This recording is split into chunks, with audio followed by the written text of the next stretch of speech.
Hi, I'm Dermot O'Toole. I'm a gastroenterologist and the National Lead for Neuroendocrine Tumours here in St. Vincent's University Hospital. In this short video, we're going to introduce you to some of the services that we have here and indeed explaining some part of the patient journey that you may be experiencing over the next while. As the Centre of Excellence develops, we are expanding the range of services to help patients with neuroendocrine tumour conditions. Lisa Cullen is an essential member of our team. My name is Lisa Cullen. I'm the neuroendocrine tumour nurse specialist here in Vincent's Hospital, and my role is to, I suppose, first of all, take as best care I can of all our patients. And because neuroendocrine tumour patients are very complex, their disease, and because a very high percentage of them come from outside of Dublin, there is a lot of coordinating involved in my role. So, you know, day to day, it's organising scans, consultations, blood tests, all those kind of, I suppose, basic jobs. But the other part of it is being in contact with patients constantly, their families. I suppose there's a supportive role. I think we work as a team, so I don't want to say I am the ringmaster at all, because I work as part of a team here with the consultants, with the office manager, Jerry Daly. We have an MDT coordinator, Jenny Cross. So we really work as a team for our patients. And I suppose really that the first time we meet a patient is to try and get them to have confidence in us that we know what we're doing and that they've come to the best place. And if it's a thing they need treatment and we don't have it in Vincent's or we don't have it in Dublin or Ireland, that we will ensure they get it when they need it. So the only question, Justin, is do you recommend laparoscopic, section of the ovary here? Is it going to make any difference, or is she going to run into trouble with that as it gets larger? Every Friday morning at St. Vincent's, colleagues from a whole range of specialist areas review the latest information we have gathered about individual patients. All the participants in what we call our multidisciplinary team weekly meeting have a specialist knowledge of neuroendocrine tumours. We have all of the latest available information about individual patients at our disposal, and we decide on the appropriate treatment path to recommend. As a pathologist, I don't get to meet patients, so I guess patients don't really know what a pathologist does. So what we do, we're doctors based in a laboratory, and we analyse the sort of biopsy specimens. So when a patient first presents and has a procedure, either a scan or an endoscopy or some procedure where a lesion is seen, a biopsy is taken, a small sample of the tissue of the lesion is sampled and sent to the laboratory.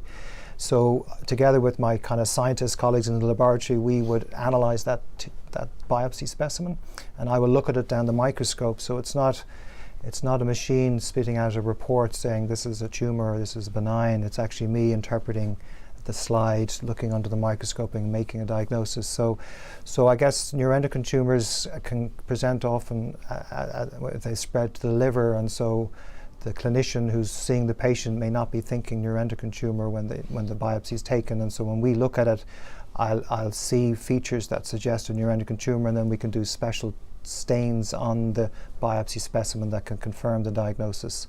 And so I suppose my role is initially in identifying the patient as having a neuroendocrine tumour, and then I get more involved. I suppose the patient's then referred in to the neuroendocrine centre, seen by all the different clinicians, and that's where we have at our meeting, our multidisciplinary meeting, where I'll present the pathology findings, and we'll do additional sort of stains on the tissue perhaps to say how aggressive the tumour may be, and that will dictate the treatment then. So that's really how I first get involved, I suppose, and then if the patient then goes on to have some significant surgery or resection of the lesion, I will look at that again.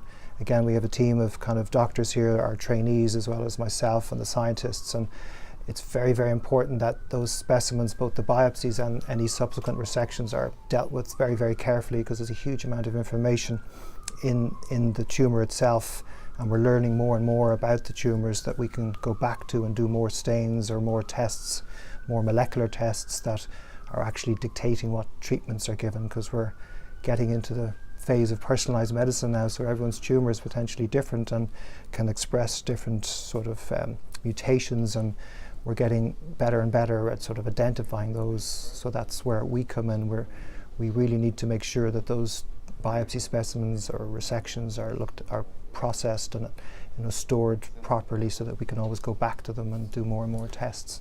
The detection is crucial because a lot of times patients will present with a lesion that may be suspected to be a tumour or may not be a tumour. So a lot of the time a lesion is biopsied maybe in the liver and it turns out to be a benign lesion, or maybe not a neuroendocrine tumour, it will be from some other site which is more common. So the detection part of things is very important. And then also, even if a neuroendocrine tumour is suspected through specialised kind of scans, it's that grade of the tumour and the differentiation of the tumour, how aggressive it'll be, and that's where we again would very much dictate treatment at that stage depending on what we see. After that, monitoring, I suppose not, we wouldn't have as big a role in the monitoring, although there's other sort of doctors in the laboratory, the chemical pathologists, who would supervise blood tests. So some serum tumour markers like serum chromogranin in the neuroendocrine tumours, or there's other markers for other cancers, that would be the side of monitoring as opposed to, so I wouldn't really be involved in that. So I'm more involved in the initial diagnosis, assessing the degree of aggressiveness of the tumour, any subsequent resection of the tumour, then that I would then sort of look at that again, but I wouldn't really be involved as much in the monitoring, I suppose. Yeah. As pathologists, we don't subspecialise per se, so I would see specimens from all different tumour types. So neuroendocrine tumours are quite rare, but it's really given me the ability now. I've been here for 8 years. I'm seeing more and more neuroendocrine tumours. So as patients start coming to our clinic, I'm getting better because I'm seeing more and more, and I'm being able to do more and more tests and bring in more specialised tests to our laboratory, because a lot of laboratories around the country, it doesn't make sense for them to have a lot of these potentially expensive tests to do on the tissue if they're only seeing maybe 1 or 2 a year, whereas I'm getting the opportunity to see lots of these neuroendocrine tumours and bringing in more specialised testing, which again dictates the sort of treatment.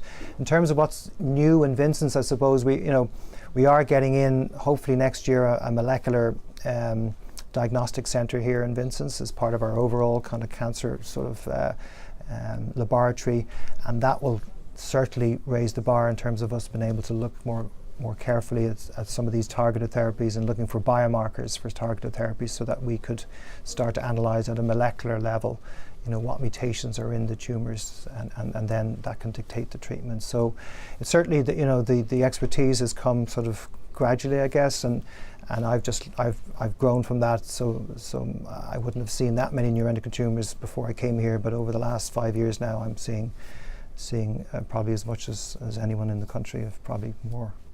Okay, so we have an MRI which we're comparing from March on the top left to October on the top right. And he has several liver metastases which are all really stable during that interval. So there's one there in segment 8, there's another one there in segment 5. The role of the radiologist really is one of interpreting the scans that the patient has. And so we do that at various stages in the patient's journey with the disease. At the start of the disease, our role is to determine several things. First of all, to help with the diagnosis in some cases, and then typically by the time they come to us in here, the diagnosis is made. So our job is to look at the scans and work out where exactly the disease is. Is it confined to the organ where it started, or has it gone to other parts of the body, which will obviously have an implication for the correct treatment. So that's our initial role, and we look at the scans, we issue a report that goes out to the surgeon or the physician who's looking after you, and the surgeon will act on the basis of that, or the clinician. And then once we've established that, our ongoing role in patients with neuroendocrine tumours is to what we call to do restaging, and really that is looking at scans on an ongoing basis and comparing them with the previous examinations to see has there been any change, because what the treating doctor wants to know is the treatment working. So essentially what we're doing when we're looking at the scans is deciding, is this better, worse, or the same than it was before? And that's in very simple terms what we're doing. We're looking to see have any particular lesions enlarged since the last examination, or are they getting smaller, and is the treatment working? Here, this portal node, and another one here, and these have slightly increased, so sort of 8 to 10 millimeters, 12 to 15 millimeters since the last examination. CT is the workhorse, so that is the test we would do most commonly for patients with any tumours, but including neuroendocrine tumours. And the beauty of CT is that it gives us a view of all parts of the body. So it gives us a view of all the abdominal structures, including the bowel. We can see the lungs very well with it. We can see bones pretty well with it too. And in many patients, that's all we need to do. But there are some particular areas that we can look at better with other examinations. So for example, there are some patients with disease in the liver, and very often CT won't show it terribly well. And in these patients, we need to do other tests such as MRI scans. Now, MRI takes a bit longer. CT takes about 5 minutes. The MRI scan maybe takes 30 or 40 minutes to do. So we don't have as much of it available, and therefore we don't do it in every patient, but we don't need to. And there will be some patients in whom we need to do both. So we do an MRI, say, to look at the liver, and then we do a CT to look at the lungs and look at the rest of the abdomen. And sometimes we alternate the two. We might do an MRI in 6 months and a CT in 6 months after that. And that very often works very well, because these tend to be tumours that stay the same for a long period of time or don't change very much. And the other modality or imaging technique that you have heard of and the patients will have heard of is the nuclear medicine imaging, or scintigraphy. And with this, what we're doing is we're looking at the receptors that are on the surface of neuroendocrine tumours with a tiny little molecule that is attached to a radioactive substance that allows us to take images of where the octreotide essentially goes to. And this shows us if the tumour is expressing octreotide receptors, and most neuroendocrine tumours do. And this has two benefits. First of all, it allows us to find disease that we may not have picked up with CT or MRI. And secondly, it allows us to see whether therapy with similarly labelled tracers is likely to be useful for that patient. So typically the peptide receptor radiotherapy, to have that, you have to have a positive octreotide scan. So that's why we do that. It's probably not a huge volume, percentage of our total volume. At the moment, as an isolated net. In any one patient, you have to go through the different menu of different treatment options that are open to you and try to work out if surgery has a role in that particular person. And I guess the role of surgery can be, in some people, to try to remove all the tumour. So it may actually cure the tumour in some people. And in other patients, it's really done to fit in with the other treatments delivered. So the surgery may be performed specifically to relieve symptoms that the tumour is causing. It may be done to reduce the amount of tumour present so that other treatments such as chemotherapy or PRRT may have a better chance of killing off the rest of the tumour, or at least reducing the activity of the remaining tumours. So it can be done as a standalone treatment or in combination with other treatments. It's probably fair to say that neuroendocrine tumours can require a whole range of surgical operations, because they can occur pretty much anywhere in the body. But the commonest operations would be on the small bowel and the pancreas. To a lesser extent, surgery is sometimes done on the liver to reduce or take away all of the secondary liver tumours. And then after that, you have probably the next most common group of operations would be for lung mets. Sometimes these tumours occur or are picked up at a relatively early stage, and you can operate with the aim of removing all of the tumour, getting to a point where there's no residual tumour at all. But of course, small bowel tumours can also cause blockage, and that can cause a lot of crampy pain and a lot of symptoms. And even if you can't remove all of the tumour from the other sites that it may be present at, you can still make a big difference to well-being by getting rid of the blockage. So it's not that unusual to do small bowel surgery to control symptoms. Even though it may not be removing all that much of the tumour, it can make a huge difference to quality of life and the ability to tolerate other treatments. And you can see she has progressive disease with all of these metastases showing intramal enlargement and several new liver metastases as well.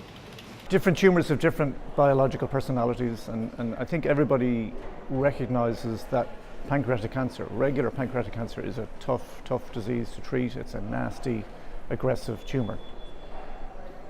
nets have a completely different biological personality, so many of them are very slow growing, take many years to evolve. They tend not to spread in the same aggressive fashion that pancreas cancers do. So they are a completely different entity. And they're less likely to cause symptoms, perhaps. So the operations that are done, I guess with pancreas nets are, a significant proportion of them will be done to try to remove the tumour entirely. Now they can sometimes behave like a regular pancreas cancer. Some are more aggressive. And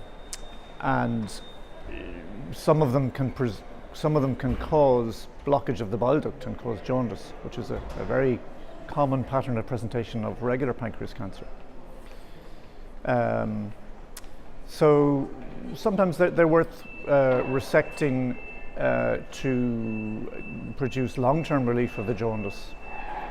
It's not so easy to manage jaundice for many years just with stenting.